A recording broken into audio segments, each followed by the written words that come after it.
கார்த்திகை பொறுத்த வரைக்கும் எல்லாருமே கேட்பாங்க. கார்த்திக் ஏகப்பட்ட பஞ்சாயத்து நடிகர் சங்கத்துக்கு போகும், தயாரிப்பாளர் சங்கத்துக்கு போகும், இயக்குனர் சங்கத்துக்கு போகும், எல்லாமே நடக்கும். ஆனால் கார்த்திக் யாருக்குமே கட்டுப்பட மாட்டார். தயாரிப்பாளர் சங்கத்துக்கு கட்டுப்பட மாட்டார், நடிகர் சங்கத்துக்கு கட்டுப்பட மாட்டார், விஜயகாந்துக்கு கட்டுப்பட மாட்டார், இயக்குனர் சங்கத்துக்கு கட்டுப்பட மாட்டார், யாருக்குமே கட்டுப்பட மாட்டார். அவர் வந்து பணத்தை வாங்கிட்டு அவர் எங்கேயாவது ஒரு இடத்துல கூலாக படுத்துப்பார். இன்னும் ஒரு விஷயம் சொன்னால் நீங்கள் வந்து அதிர்ச்சி ஆயிடுவீங்க. அடையாறில் ஒரு பிரபலமான ஹோட்டலில் போய் தங்கினா பரவாயில்ல, பிரபலமான ஹாஸ்பிட்டலில் கார்த்திக் ஒரு டீலக்ஸ் ரூமே இருந்துச்சு. கார்த்திக்குன்னு ஒரு டீலக்ஸ் ரூமே இருந்துச்சு. அதில் எல்லா ஸ்பெசிலிட்டிஸ் இருக்கும்.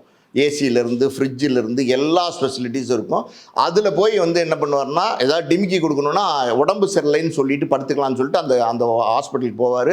கார் உள்ளே போய் நிற்கும், லிஃப்ட்டில் ஏறுவார், நேராக அவரோட டீலக்ஸ் லிமில் ஆல்ரெடி ஆள் வெயிட் பண்ணிட்டு இருப்பாங்க. திறந்து விடுவாங்க, ஏசிலாம் போட்டு ஜாலியாக நம்ம அதை எப்படி சொல்கிறது, ஒரு வீட்டில் ஒரு ரிசார்ட்டில் எவ்வளோ கம்ஃபர்டபுளாக இருக்க முடியுமோ அந்த மாதிரி அந்த ஹாஸ்பிட்டலில் வந்து ஜாலியாக படுத்திருப்பார். இப்போ இந்த தயாரிப்பாளர் வந்து எங்கே கார்த்திக்னு தேடி போகிறார் அப்படின்னா, உடனே வந்து கீழேன்னு சொல்லுவாங்க ரிசப்ஷன்லேருந்து, சார் இந்த ஒரு ப்ரொடியூசர் உங்களை தேடி வராரு அப்படின்னா டக்குன்னு என்ன பண்ணுவார், அந்த ட்ரெஸ்ஸு மட்டும் அந்த ஹாஸ்பிட்டல் ட்ரெஸ் போட்டுவார். முதல்ல போட்டிருப்பார். இந்த ஹாஸ்பிட்டலில் ப்ளூ ட்ரெஸ் கொடுப்பாங்கல்ல பேஷண்ட்டாக இருந்தால் அந்த ட்ரெஸ் மட்டும் போட்டுப்பார். இந்த ட்ரிப்ஸ் எல்லாம் குத்துறதுக்கு அந்த இதெல்லாம் வச்சுருப்பாங்கல்ல அதெல்லாம் ஆல்ரெடி ஃபிக்ஸ் பண்ணி வச்சுருவார். ஐவியெல்லாம் ஃபிக்ஸ் பண்ணி ரெடியாக இருப்பார். வர்றாங்கன்னு என்ன பண்ணுவார்,